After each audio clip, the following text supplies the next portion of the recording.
એ એક આપણા ગામનું નામ દઉં, પરિવારનું નામ નથી દેતું તમને. માધાપરમાં કથા હતી.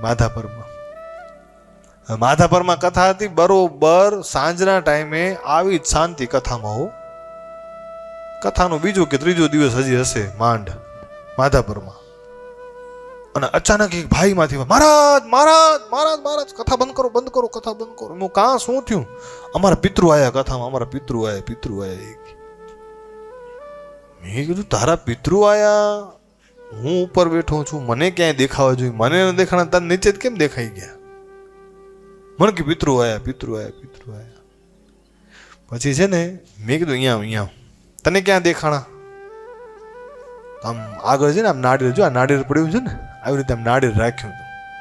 નાળિયેર હલ્યું, આ નાળિયેર આમ હલ્યું. એ કે અમારા પિતૃ આયા, જો અમારા પિતૃ આયા. કોરોના પહેલાની વાત કરું. હવે આ હતું એવું કે ઈ ગામમાં સ્ટેજ ઓલો હતો લાકડાનો, અને માથે ચોખ્ખી જરીક ટેબલ આમ હળવો હતો, વ્યાસપીઠ. એટલે હું આમથી આમ કરું, આમથી આમ કરું, આમથી આમ કરું, હું હલું, વ્યાસપીઠ હલે, નાળિયેર હલે. એ મેં કીધું તારા પિતૃ નથી હલાવતા, મારા નાળિયેર હલાવે છે. મેં કીધું આખા ગામમાં કે અમારા પિતૃ આયા, અમારા પિતૃ આયા, અમારા પિતૃ. મેં જો હલાવું તારા પિતૃને હલાવું, હું હલું નાળિયેર હલે ભેગું. પણ આવી અંધશ્રદ્ધાઓ પડી છે ગામમાં સાહેબ. શ્રદ્ધાથી જેટલા કામ થાય એટલા અંધશ્રદ્ધાથી નથી થતા.